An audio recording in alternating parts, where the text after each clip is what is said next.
At the corner of 2nd and Commerce, in the heart of downtown Clarksville, stands an historical building from 1898. Built as a federal post office and customs house, its halls once carried domestic and foreign mail and the commerce that shaped a city, tobacco.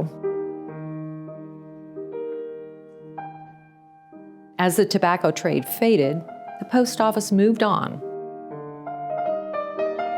Home to the Department of Electricity, building powered Clarksville for more than 4 decades. Recognized in 1972 and placed on the National Register of Historic Places, the building found a new purpose. In 1984, it reopened as a museum during Clarksville's bicentennial. Today, it endures as the Customs House Museum and Cultural Center, the largest general interest museum in the state of Tennessee, and a place where history, art, and memory meet.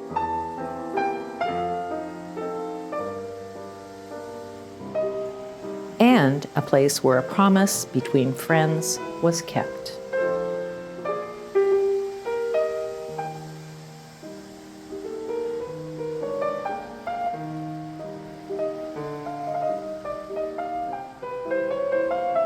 Artists Frank Lott, Dan Hanley, and David Redmond shared a medium, a region, and a decades-long friendship. They also shared a promise. Together, they would exhibit a joint retrospective of their art at the Customs House Museum. Just the 3 of them, side by side, someday. But time slipped away, and so did the chance to gather for that special occasion.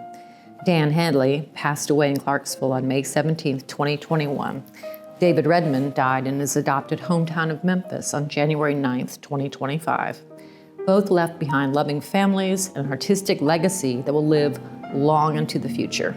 Their friend and fellow watercolorist, Frank Lott, executive director of the Customs House Museum and Cultural Center, mourned the loss of his friends, but never forgot their shared dream. On August 1st, 2025, he fulfilled that promise with the opening of a 3-man show, A Dream Deferred.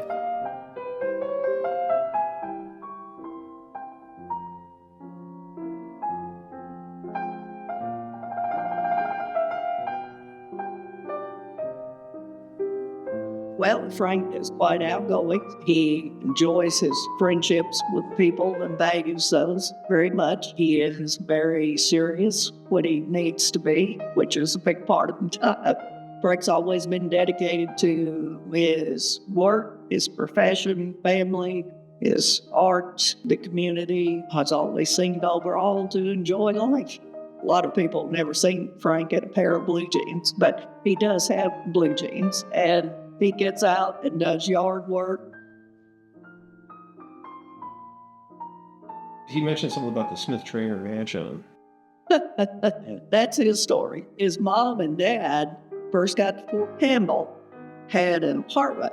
That's when it was rented out as apartments. His mom told him some years later she was pretty sure that he had been conceived in a certain room upstairs.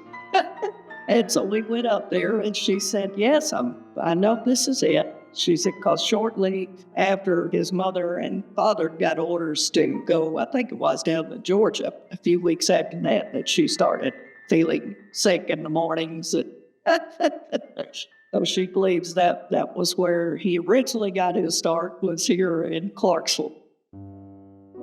He was actually born in Fort Smith, Arkansas. That's where his parents are from. He was born there. His dad was military. That's how he ended up as a young boy at Fort Campbell. Frank's dad was a career Army guy. He was in probably 27 years, and they chose to settle the family in Hopkinsville. They stayed put. His dad went on a couple of deployments to Vietnam, but he and his 3 sisters, they all grew up in Hopkinsville. They just decided the family was going to stay put and there wouldn't be any other traveling around, oftentimes associated with the military. Now, before his dad got stationed at Fort Campbell, they had been a couple of different places. They had even been to Germany when Frank was just a little guy. He learned how to adapt to different situations because you had to. You didn't really have a choice. You had to learn to get along with different people in different situations.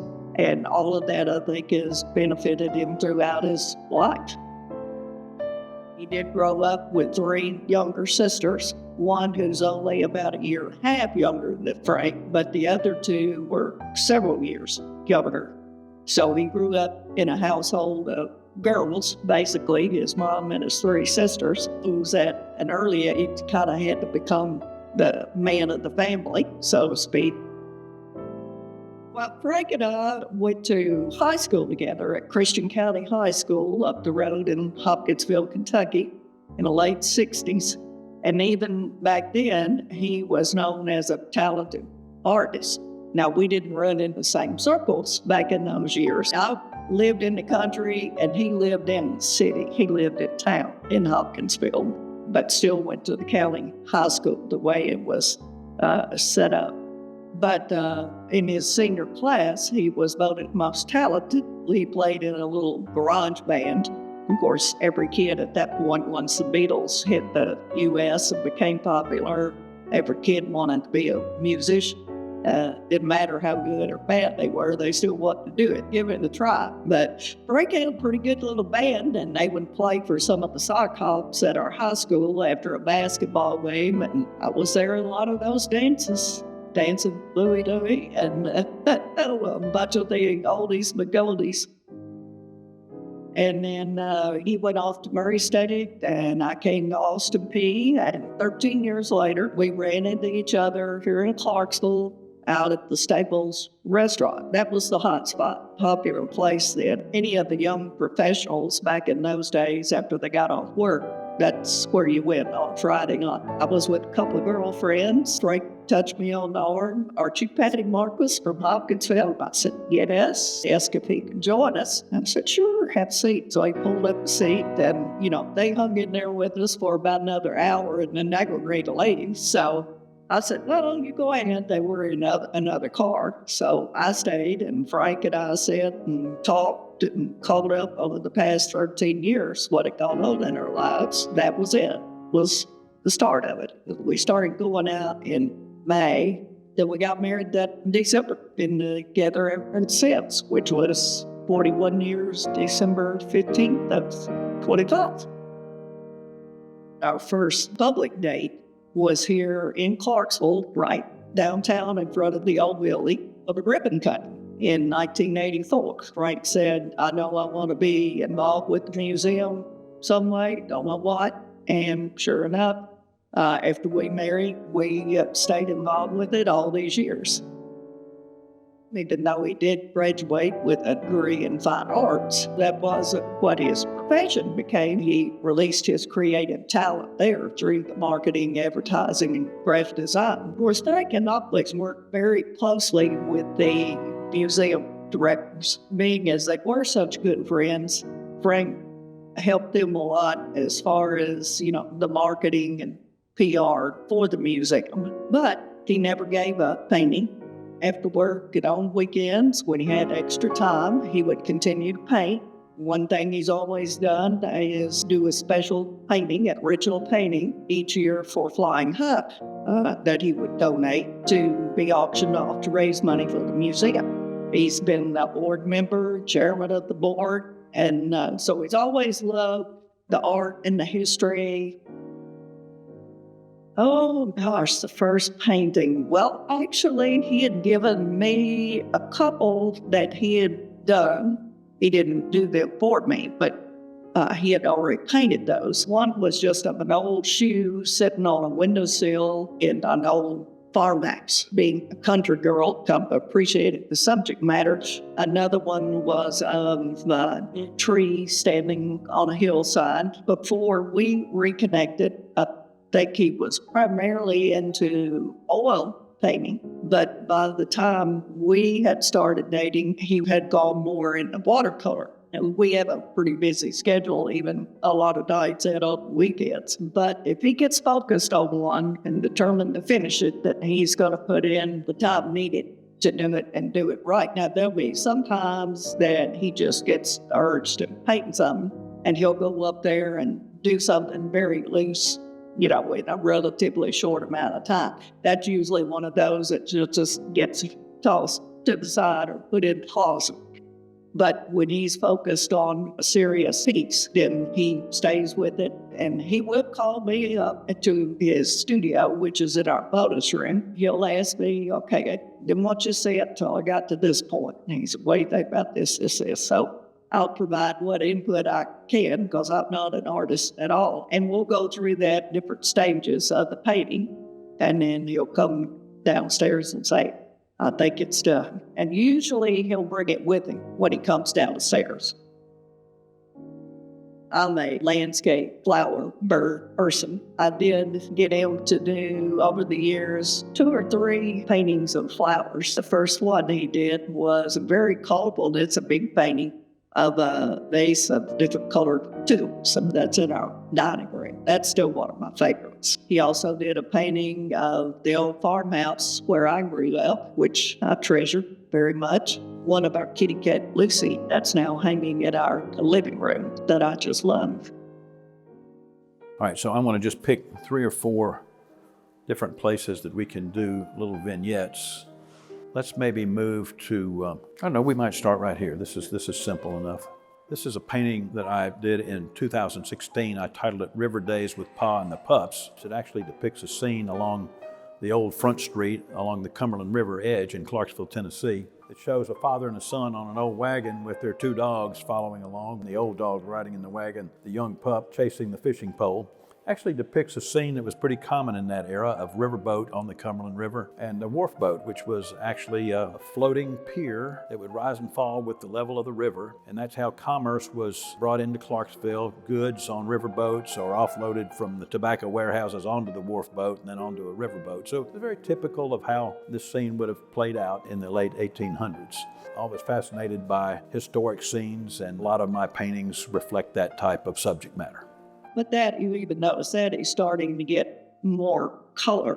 There's more color in that than some of his earlier work. He has a minor in history, and I do too. And he and Dan did a lot of paintings of old Clarksville when commerce was focused on, the river and everything coming in and going out of the river, which is why this building here has its name, the Customs House, because that's where they came, paid their customs, taxes.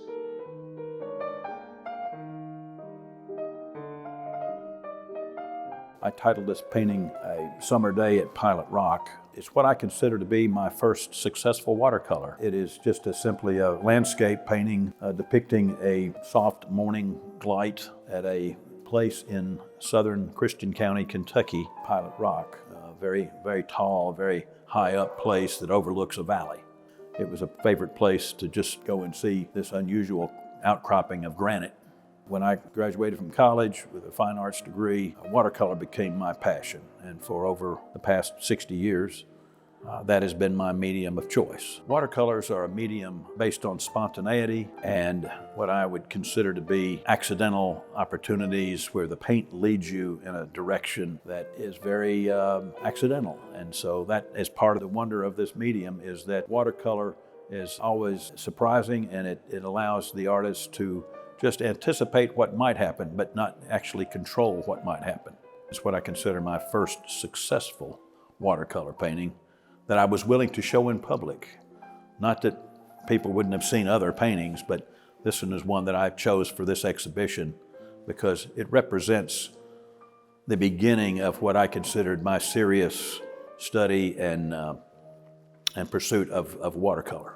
Over the 41 years we've been married, ever so often he'll go through something and pull out 1 or 2 paintings and said, I forgot I did these. What do you think? Because he immediately called me up to the bonus room and he said, look at what I found.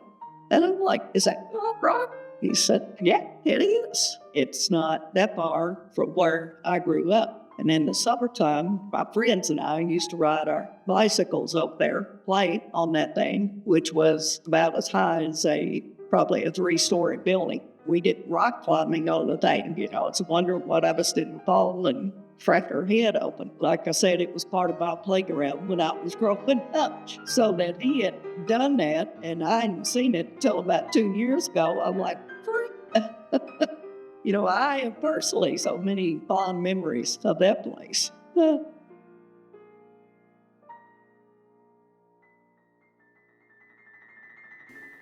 Let's do this one. This is a watercolor from 2022 titled The Big Oak at Grace Chapel, and it depicts a scene of a massive oak tree, and it's not a dead tree. There are 3 leaves on this tree as a little nod to the Trinity. It stood on the corner on Rossview Road in Clarksville, Tennessee, near a little Episcopal church chapel. It was a champion oak tree in Montgomery County. It was at least 200 years old. I was always intrigued by the skeleton of that tree, just the massive shape of the tree when it did not have leaves on it, because you really got to appreciate just the bulk of this tree, and it was quite impressive. And unfortunately, it's no longer there, so I wanted to depict this as kind of a record of the oak tree at Grace Chapel. Watercolor is a medium where you work from the lightest colors to the darkest colors.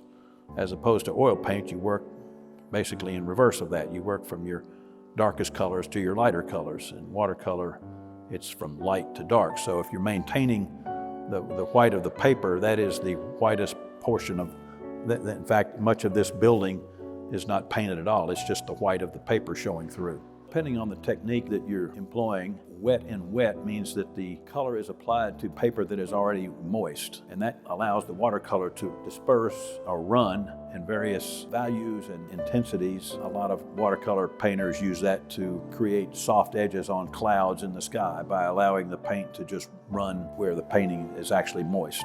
Dry brush means that you are basically working with just pigment onto dry paper, so that gives you a more rough texture effect. Creating what feels like rough bark on an old tree began with very subtle washes of underlaying color through the massive part of the tree, slight light greens and light browns. That was the wet and wet technique, and then followed that with some other layers on top of that using a dry brush technique where you basically drag the brush with paint on it across the high points of the paper, and it creates a very rough texture. So you gradually build up that and then come back and paint darker shadows. I'm influenced by seeing something that's as beautiful and impressive as an old giant oak tree that survived how many storms and seasons, yet it maintained and struggled and survived for well over 200 years at least. And everything does have a lifespan, so it's no longer there. And I just thought it was, to me, important to preserve the memory of that old tree that I'd seen so many times over the years.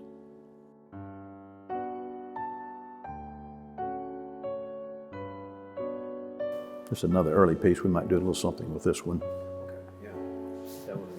This is a painting called Colonial Doors from 1979. Just depicts a quiet urban landscape. It, to me, was kind of a nod to Edward Hopper, the great American realist painter. I became fascinated by these vintage country markets, particularly with those that had unique advertising elements. In this case, the 2 screen doors representing the advertisement for the Colonial Bread Company. So I thought the little play on words of Colonial Doors was somewhat interesting. I found that most of these little country markets all had the same screen doors on them, pre-air conditioning, of course, and that those were advertisements that bread companies would promote themselves by giving the merchants a free screen door. So almost every country market that you went to had a Colonial Bread screen door on it, at least in this part of the country. I think every artist, when they're trying to depict something that is an illusion of reality, pays attention to the subtleties of how that works. In the case of trying to depict reflections in glass and at the same time seeing through the glass. So you see subtle changes of value, even the reflection of clouds, and at the same time you're seeing hints of what's on the other side of the glass inside the store. All of these paintings in this exhibition are from real life, from real places. I've referred to us often as WYSIWYG artists. That's an acronym for what you see is what you get. That is the type of paintings that we found intriguing, just the life around us, the everyday life, the simple things, the out-of-the-way places, the vintage aspects of creating these scenes, using things that were just rather commonplace. That was actually BP, what I call BP. Those were before padding.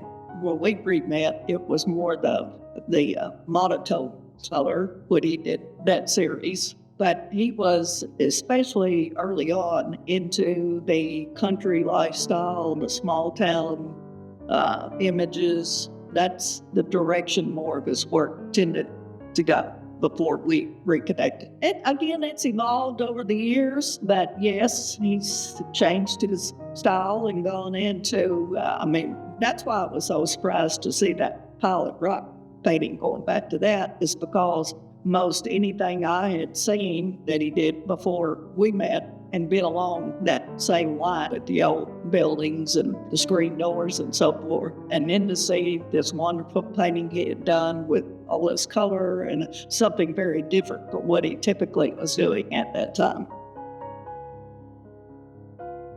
This is a painting that I produced in 1978. It's called Colonial Door. It was done as an entry into a statewide art competition by Opryland Hotel when it was being built in Nashville. A call for Tennessee artists to buy 100 works of art by Tennessee artists to hang in the new hotel. And it was purchased by Opryland and hung in the original part of the hotel for 30 years. And at that time, it was removed from display while they were remodeling the hotel. A couple of years later, I was introduced to a lady who said, "Oh, I have one of your paintings, and you won't believe it, but I have the Opryland painting." Her name was Emily Ellis, and she explained to me the reason she had that painting was that she had gone to work at Opryland Hotel after coming home from working in Orlando, Florida for Disney. I came home to take care of her father and mother. Her father had owned a little country store in Charlotte, Tennessee, had one of these screen doors on the front of his store, and she said after he passed away, I didn't want to go back to Florida, so I took the same job at Opryland Hotel, and that painting hung right outside my door of my office. And it really helped me over the grief of my father. It really gave me a lot of opportunity to think about my father during that time. And she said that painting really meant a lot to me. And when it was taken down, I was concerned about it ever going back again. In May of 2010, torrential rains pummeled Middle Tennessee for 2 days.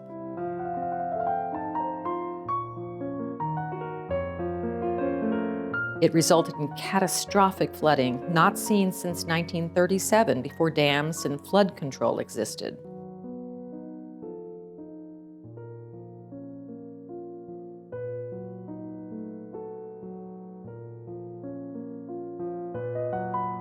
The Cumberland River crested at almost 52 feet. That's about 34 feet higher than its average height.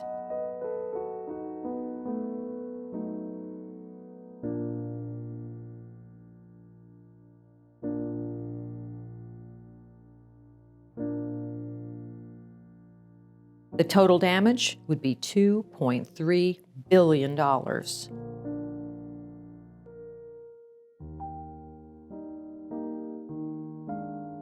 21 Tennesseans lost their lives.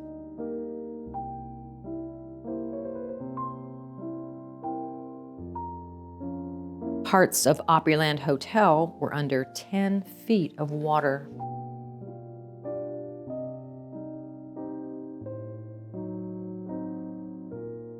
Emily Ellis said the hotel actually gave me this painting, and I brought it back to Clarksville. And if it had been stored in that same location during the flood of 2010, it would have been ruined. And she said to me the most touching thing. She said, "That painting saved me, and then I saved it." And that to me was one of the most gratifying words I could have ever heard from someone of what a painting of mine meant to them personally.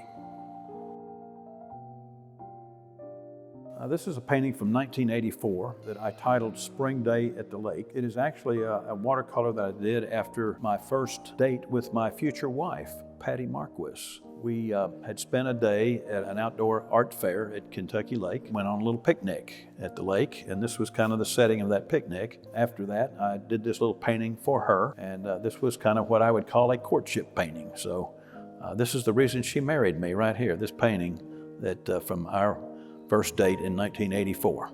That picture is probably our first date, but that was not a public date. That was just the two of us that took a picnic down at Kentucky Lake and found this nice little secluded spot. Just had a wonderful afternoon. That's really what kind of swept me off my feet a month or so later when he presented that to me. He always takes a mental picture, especially something that kind of has an emotional memory to it. I was just surprised that he did this special piece, just for me. It is one of my favorites. I love the colors, and that's exactly how it looked. This is a painting from 2018 titled Abandoned Angles, and it simply depicts an old grain mill that had been abandoned and obviously was in pretty bad condition at the time that I saw this, but what I loved about it was the geometry of this old structure and how all the angles sort of crossed one another and were juxtaposed and created interesting dynamics and geometry. And I did use a little technique of actually letting the elements of the painting bleed outside of the border. Kind of created a little bit of a three-dimensional aspect to it. It is a place that did exist. It was up near Mayfield, Kentucky. However, this is what you call artistic license. I placed the yellow truck in the scene just to add a little pop of color. It's not devoid of life. There's two doves sitting on the wire here at the old granary, probably looking for a few remaining morsels of grain. That was a more recent one. It's still been a few years ago that he did that. And that's one of the debates where he and I had when he called me up to look at it about what color that truck should be. It doesn't need to be red because there's kind of a reddish tint in the roof. And I said, you need something in there that's going to give it some pop. That's how it came to be yellow. This is a watercolor from 2024 titled The Pour, and it depicts a scene at the Clarksville Foundry, the oldest ongoing foundry in the state of Tennessee, in fact, one of the oldest foundries ongoing in the nation. I was attracted to this scene because I had been in the foundry many, many times, and I always was intrigued by the way that hot metal is poured from these furnaces into this carriage and into the ladles and then into the molds, particularly to see if I could actually capture the feeling of the heat of that metal being poured into those ladles. I was also very intrigued by the high windows in that old factory building. When the sunlight would stream in, that you could just see the grit and the smoke and all the elements that go into this heavy industry work, something that was aesthetically appealing. And I felt very compelled to do this piece. The owner of the foundry is a good friend of mine, and this painting is for him.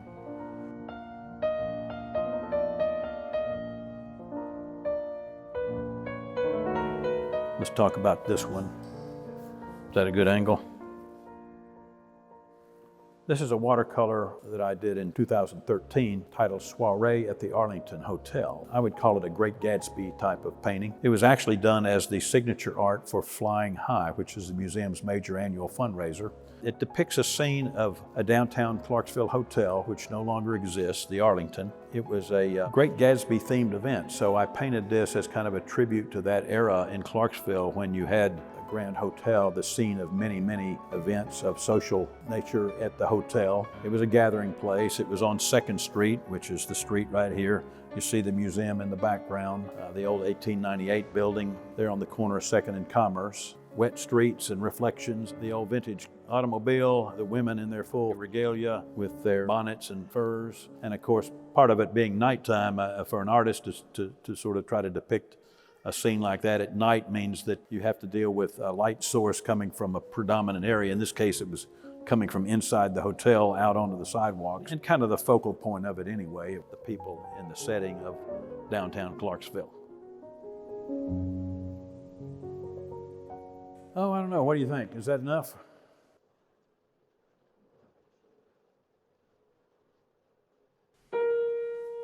Dan had a great personality. Dan was a very deep thinker. He was always thinking, creating, making notes of a story he wanted to write, a painting he wanted to do. His mind was always going. He didn't have a schedule, and I will say he worked best under pressure. But once he started a painting, he would work on it until it was finished. He didn't start and then 3 weeks later go back. He didn't work like that. There was a deadline and he waited till the end and started and then just worked through it. Usually would sketch out everything in pencil and then paint.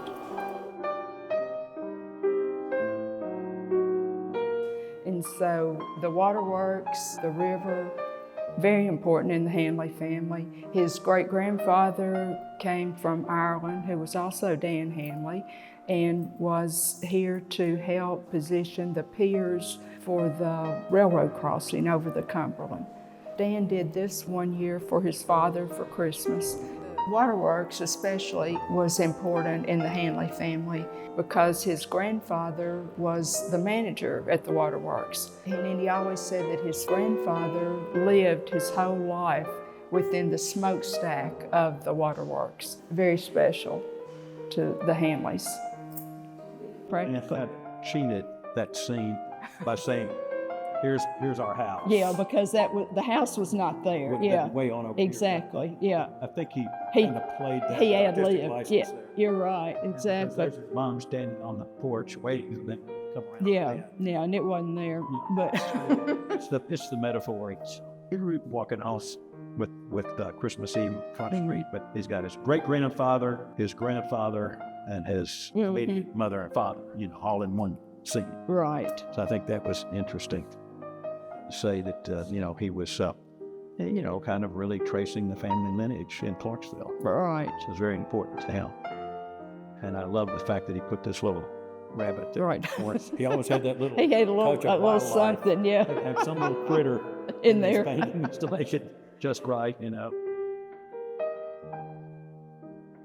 Well, John owns it. Right. Yeah, and he commissioned him, or Melanie, I think, but I don't know a lot to say about that.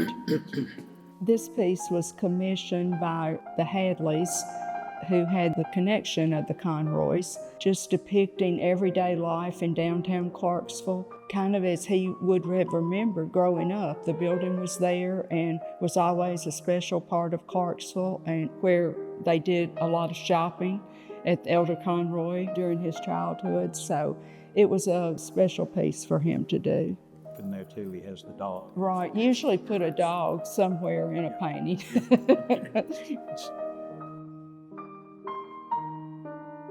This was a Christmas gift for his father. Oh, okay. And this piece, A Clarksville Christmas, done in 1980, was done for Dan's father for Christmas one year.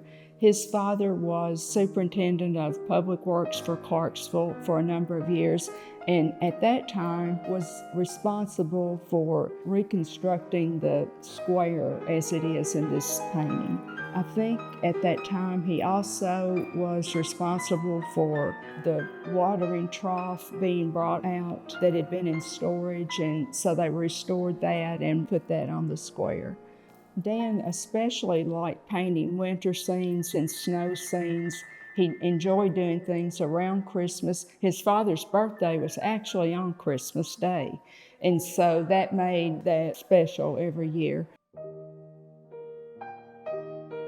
Bill on it. Okay.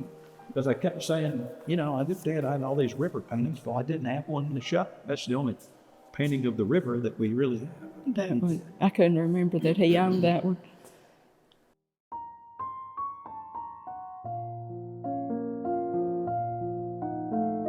On January 22nd, 1999, downtown Clarksville was hit by an F3 tornado.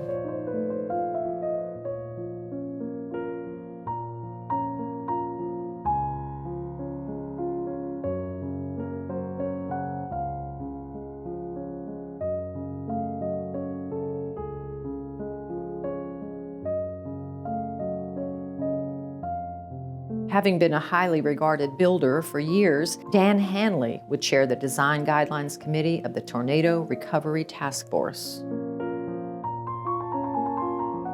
Finishing touches done in 2002 was a signature piece that year for Flying High, and he was delighted to be asked to do it and was so happy that the courthouse was being reconstructed and not torn down as we thought it might have been. He chaired the Design Guidelines Committee of the Tornado Recovery Task Force, which was no easy task in itself during a major time of crisis in Clarksville. And I think it was one of those unique opportunities for Dan to make a statement about our local values. Right. He cherished saving and preserving the important things. You're right, He always exactly. said, the past, it's about the past. Mm-hmm. Yeah, you're right. We have to honor the past, is what That's he said. exactly what he said. Yeah. You have to honor the past. Right. What about the Episcopal Church since his because that was his great-grandfather laid some stone on that. This was a tribute to his great-grandfather who came from Ireland and was one of the stonemasons on the Episcopal Church. It's a gorgeous church, and he enjoyed doing that very much. This was shortly after the tornado where the roof had collapsed during the tornado. So it shows it before it was rebuilt in the process. And another thing about the painting that is interesting are the three birds that depict the Trinity. Flowers for Mother. It's just such a beautiful piece. And by the way, I showed the museum and everything. Flowers for Mother. One of the things was just the feeling of giving. The little girl giving the flowers to her mother was just such a special feeling. Of course, the museum in the background, which is always gorgeous, but mainly just the aspect of the giving, I think, is the most important part of that. He put a lot of people in his paintings, and he always said he wondered what they were thinking or what brought them there or what their position in life was. I see that in this painting as well. My boyhood home is not far from the old Front Street in Sandlot. Among my fondest memories are the times Dad would take my brother and me out on the boat to watch the sand barges offload. This painting, Sand Barge on the Cumberland, done in 2008, depicts the riverboat. Some of his fondest memories were of his father taking he and his brother out to watch the barge unload. He did a lot of paintings of the river because he said he was a river rat. He would often say he had a Tom Sawyer existence. He just had a great childhood.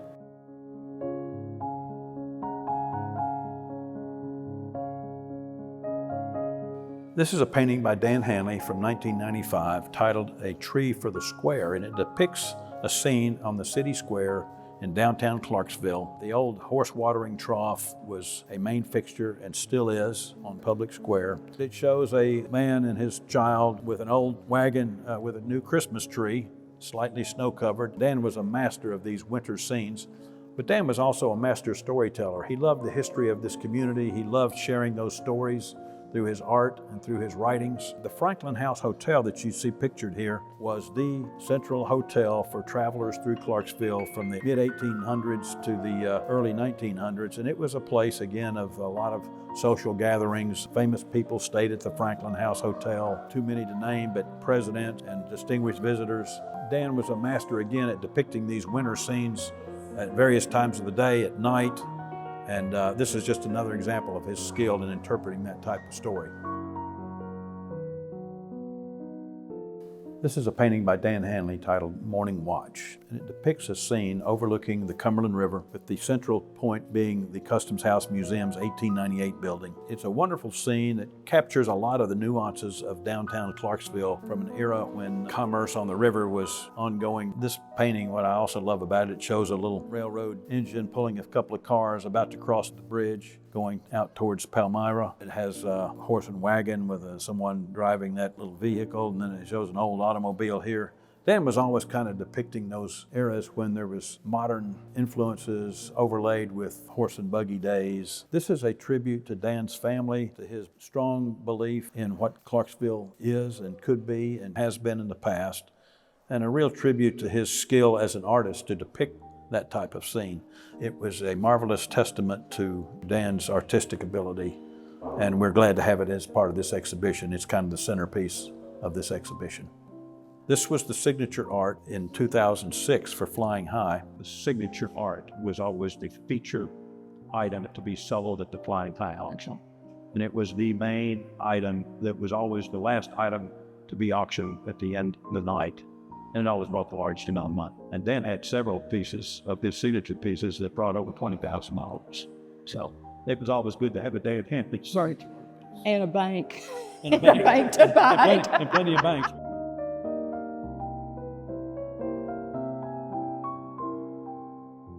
This was at the art show where I met you in Hopkinsville. Really? Uh-huh. That was... Okay, I do remember that day. Okay. He Because- won some kind of award for that. That's right. And I remember meeting you, and that was the first art show I That you'd I ever went been to with him. Yeah. Yeah. I think, wasn't David with you too, both? He may have been. I don't 'Cause remember. I remember another young man being with you all. He's a very deep thinker, a man of few words, but clearly a very deep thinker. I always used to kind of think to myself that the atmosphere in his paintings was very telling about what went on inside his head. He was a very happy-go-lucky guy if you were to meet him out in public, but like any man, he had his own demons, and some of those probably are the very things that made him such a great painter. His idol was Andrew Wyeth. I grew up, of course, looking at his Andrew Wyeth paintings, and obviously I'm biased. I always thought my dad's were better. There's a clear difference between the two. When I was younger, I almost couldn't tell the difference. As I grew up, I always would tell him that I liked his better than Wyeth's, but he would never have agreed to that. He thought Andrew Wyeth hung the moon, and he had every single book that they probably ever published about Andrew Wyeth, including a book that was inscribed by Andrew Wyeth himself. I think my uncle gave that to him. That was one of his most prized possessions. I wouldn't want to speak for him, but I do know that he was the younger brother. He had an older brother that liked the spotlight. And so my dad, from what I could tell, was put on the side. It might be a source of this kind of thing, and it might be a subconscious thing that he didn't even realize he was doing. What's interesting is that my uncle was very talented as well. He was a surgeon, and he could play all these different instruments, and he could play them very, very well. But he was the kind of person that got really good from just pure practice, whereas my dad had what I would call a natural, God-given talent. I'm not sure if he ever got credit for that in his own immediate family or not. His father, my grandfather, put the kibosh on him going into a career in art. He insisted that he would go into a career in medicine because that's how he could support his family. My grandfather, he himself was an artist. He tried to be hired by Disney back in the early days. My grandmother told him there's absolutely no way we are moving down to Florida so you can draw cartoons. Instead, he became a major in the 101st Airborne. And as you know, Fort Campbell's in Clarksville, so that's where my dad grew up, on that base. His early years were spent on Fort Campbell. He himself never joined the service, but his brother did. So there's another stark difference between the two. He went to medical school, and his brother went on to become a doctor for the military before coming back and becoming a surgeon in Atlanta for a while, and then ultimately Texas. What I'm saying is that he never had a figure in his life that said, you need to take this and run with it. And that explains a lot about how he viewed his paintings by just putting them in the closet. And I don't think he really thought anyone would care. Well, so Dan Hanley, he was one of those people that his name would come up throughout my life over the years. And so he obviously had great respect for him. He's the guy that invested in him as a painter. One of the few, when he was in high school, that was saying, you've got a real talent for this. And so I think that probably had a huge impact on him. And for them to later become peers, as far as he was concerned, mission accomplished, you know? I wish I had known Dan or gotten to know him later in my life, but unfortunately, he passed away several years before my dad did. I think if someone were a fan of his work and knew it intimately, they would probably have a great time driving on Highway 64 out to Somerville, because they would probably see on that highway a lot of these churches and a lot of these different images. We didn't have these digital cameras that we have today, and so he would go out and take Polaroids of all of this stuff. So there used to be hundreds of Polaroids all over the place of these different sheds and churches and fields. If someone knew his work in detail and they made that drive, they would probably see half of it on that drive. When I was very young, I used to think that he painted with kitchen utensils. Like that's how paintings were made, you know. And the truth is that he would use different objects from around the house. You know, like for snow, he would use a toothbrush and run his thumb across it, which would splatter it across. But I remember thinking that as a kid, thinking like, that's so wild that you use mom's kitchen stuff to make these paintings, you know? And he would let us kids do it as well. Like, he would let us run our thumb on the toothbrush. There's some painting somewhere that was contributed by his kids. It is worth noting that all of these paintings started out as pencil sketches. The canvas would always be covered in pencil first, and then it would be painted over. I was always more fascinated by the process, which generally consisted of sitting around with a blank canvas for about a year, and then one morning you would come in the kitchen and it would be done. He would do it in almost less than 24 hours. He would just knock it out. And then another year would pass with a blank canvas sitting on the kitchen counter, and then you'd come in one morning and it was done. He was signature artist here at the museum for one of our annual fundraisers. His work was the signature piece. I remember him painting that. Yeah, that painting, that signature piece, was a great example of a painting that sat almost completely blank until the night before it was due. Oh my God, okay. Whoa, baby. Whew. Can't imagine that. It's because I know that painting. It looked like it had a whole lot more invested in it than just a one-nighter. I think there was a lot of thought that went on before the painting process took place. I think he sat there and painted it in his mind 1,000 times before he actually did it physically. That was when he was working as a dentist, so I think he spent more time thinking than painting. Now, that changed later. Later, when he had his own studio and space, he spent more time on paintings. Again, there was a year or 2 year period where he went from doing one painting a year to doing about, 5 paintings, I'd say every 6 months, if I had to guess. He was just kind of cranking them out in his final years. And that was, of course, after he had been diagnosed, so maybe he knew that this was the time. He had several different cancers. He was diagnosed with 3 different types over the span of about 4 years. Throat is one of them. He had, I think it was leukemia, but he actually beat that one. And he beat 2 of them. The last one, you can't take treatment indefinitely. So he got to a point to where he said, we can't do these treatments anymore because I've already had them. Eventually it took over. But like I said, those 3 years, he was just knocking out paintings left and right, and in my opinion, it was his best work. Early on, he would frame his own paintings, but eventually canvases. They would just stack up. There was no thought given to what happened to them after he was done. And my mother would eventually force him to get them framed so she could hang them up in the house. Otherwise, they would just sit in the closet or under the bed. Later on, in the last 10 years, a lot of them hung up on the walls. Another thing he would do with them is occasionally he would give them to someone. That would be a reason to frame them. He didn't name any of his paintings, at least not more than a handful. All of the names were given to them out of necessity by my mother, because we had to call them something if they were going to be shown. I'd say 90% of them were probably named by my mom. There was no shortage of people trying to buy his paintings. Not really sure if he even got as far as putting a price on one ever. My mother and I convinced him to have them scanned so that we could possibly sell prints to people that wanted his work. I can count on one hand how many galleries or showings of his work there ever were in his life, one of which was at the museum.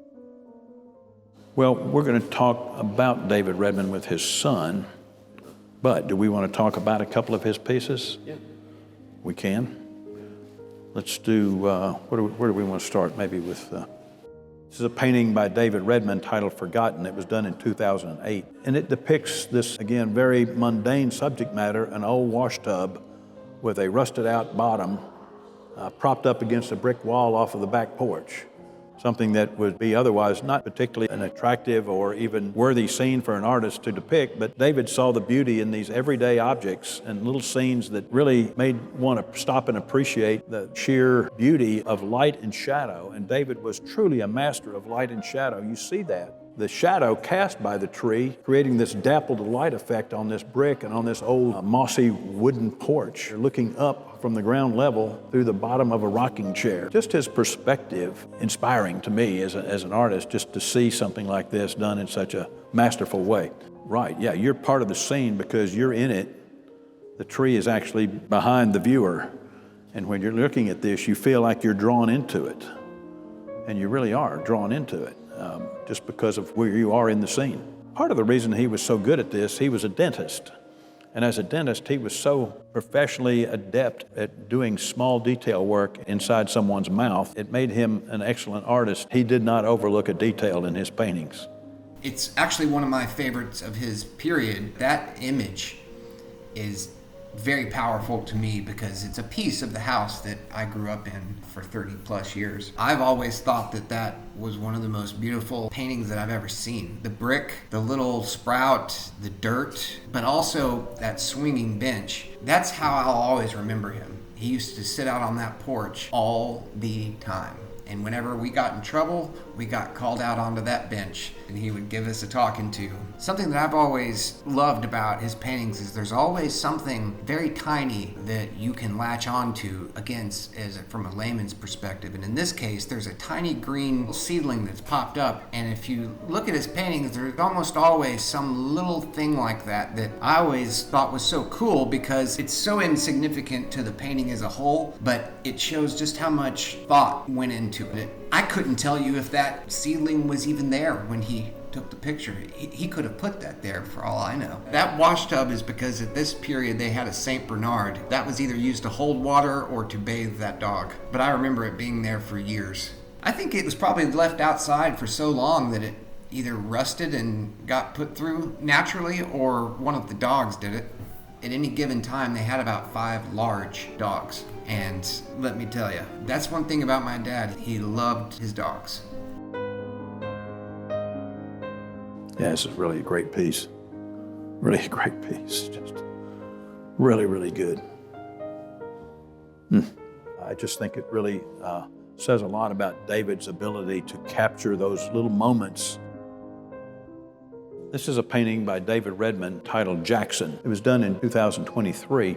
It's a dog sitting in a shack with the door open with some ropes hanging down. Well, the thing is that dog is real. He had a dog named Jackson, but the scene around him does not exist. And he must have built the scene around the dog, which is not the usual thing that he would do. So much of it was him painting his life. Again, all of these images, for the most part, are images that he was surrounded by, especially when it comes to the animals. Each one of them has lived a full life and used to be a pet of his. I just think it's curious that he started painting some of these places and imagining some of these scenes way later in his artistic career. Because in the first 20 years, he almost exclusively painted places directly from a photograph that he took that existed somewhere. So it wasn't until much later, and near the end of his life, that he was starting to paint real things, but the image itself is somewhat fictitious. Jackson is still around. He's up in Milwaukee. He's an amazing dog. He's probably one of the best dogs they've ever had, and they've had a lot. Between him and my mom, I think they probably had 15 dogs, and all of them, for the most part, lived full lives. Most of them were rescued. They had a lot of German Shepherds. They had a St. Bernard. Jackson was a rescue. My dad loved that dog. He's just a funny, happy-go-lucky, very sweet dog, and he's always by your side. He used to get up in the bed with him when he was sick, when the other dogs wouldn't. He was by his side all the way up to the very end. This is a David Redmond painting titled Flyby that he did in 2023. It's of a snowy egret flying by against a dark forested background. And what's so intriguing about this is the fact that in watercolor, to achieve white, they have to preserve the white of the paper. So he would have to use a liquid latex masking fluid to preserve the white of that bird so that he could paint the background over the top of that without getting paint onto the bird itself. Then he would peel off that layer of latex and the white of the bird would have been preserved. Then he can go back in and paint the detail of the bird. I remember when he painted that, he had showed me this through text message. I think we were trying to get him to get on Instagram. He didn't get along with technology too well. He was the last person to learn how to send an email in the world. I think I had asked to see something about like the phases of the painting or something. This particular one, I remember him showing me like 5 different phases, basically a pencil sketch of it in one, and the next one it has a little first layer of paint, and so on until it's finished. Now that I think about it, he always took pictures of the stages of the paintings, of all of them. Growing up, I always would see his paintings and think to myself, I would be showing the world this, a non-stop crusade to try to become a well-known painter if I had this talent. But what he would do would just put them in the closet when he was done with them. And the only time that it was shown in a gallery was because either my grandmother or my mother put it together. He never once took it upon himself to show his work to anyone else.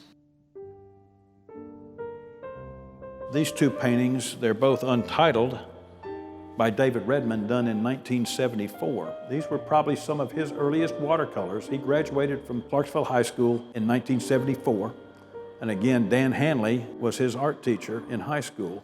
So David, in these 2 paintings, was showing his early skill at just really the very beginning stages of his watercolor painting career. Even though these are quite good, you see that the progression of his work, particularly in his detail work, where he was really closely managing the incredible amount of detail. These are very loose, very spontaneous, and very fluid, which is what makes a watercolor exciting. But at the same time, David was able to adapt his particular style and technique to this.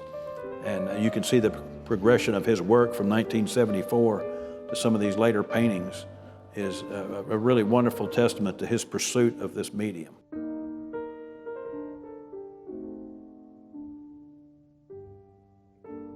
This is a painting titled Congregation by David Redmond. It was painted in 2024, probably within a few months of his passing. It may actually be his last completed watercolor painting. I think it's a real tribute to his mastery of the medium, in particular his ability to create this illusion of the strong sunlight against these old gravestones next to this little country church. I see an awful lot of Andrew Wyeth's influence in this piece by David Redmond, particularly in his attention to the texture of the brick, the subtle qualities of these old stones, these old gravestones. David was just a master of this medium. I respect his work so greatly. I just felt that he had hit a high level of craftsmanship near the end of his life. There was a lot going on in the last 2 years of his life. He was always going to the doctor, but he would feel better for a little while and he would make some paintings. In his later years, he did, I think, 2 or 3 paintings that had to do with these churches or tombstones in them. When I look at this painting, it feels like a time that is forgotten. It seems like an abandoned church. It feels like that the tombstones are the only thing that is there to tell the tale. I think the story, is somewhere in the dirt there. And I don't think that it's a place that even exists, to be honest with you. I can't say that for sure, but it's not a place that exists out here in Somerville. There are places that look like this, but not this exact one. The only time he went to church was when we were children because he wanted us, I think, to have the option of forming our own opinion, but he himself was not particularly religious. He did tell me that he believed in a higher power on more than one occasion, but I don't think it was a particular denomination or anything like that. It was more a Gothic appeal for him. David Redmond passed away on January 9th, 2025. A Dream Deferred was on display at the Customs House Museum and Cultural Center August 1st, 2025 through October 19th, 2025.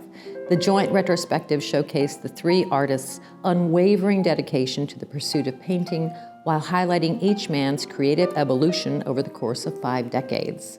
The exhibition culminated with a special presentation during the 2025 Flying High Gala, where the late Dan Hanley was honored as the 2025 Signature Artist.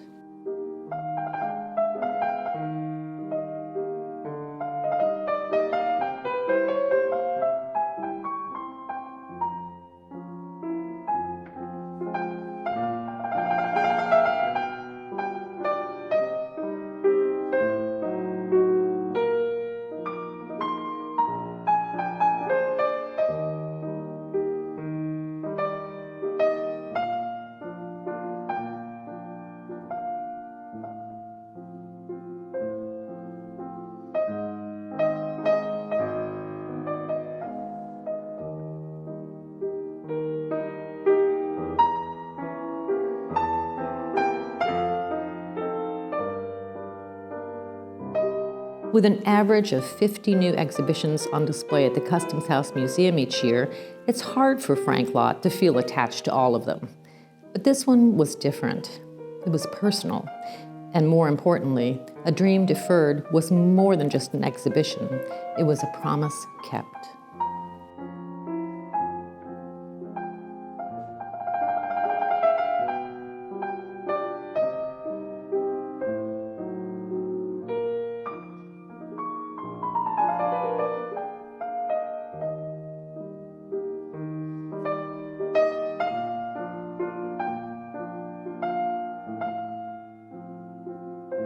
Answer that. Like, what did you do down here at the lake? Dan's family were Irish stonemasons who came here. We'll wait. Let the elevator going off again.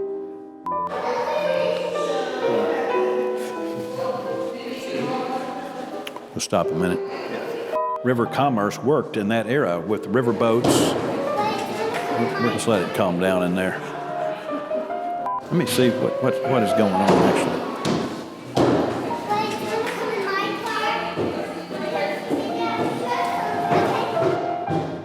actually. They actually try to make noise. That's the point of it.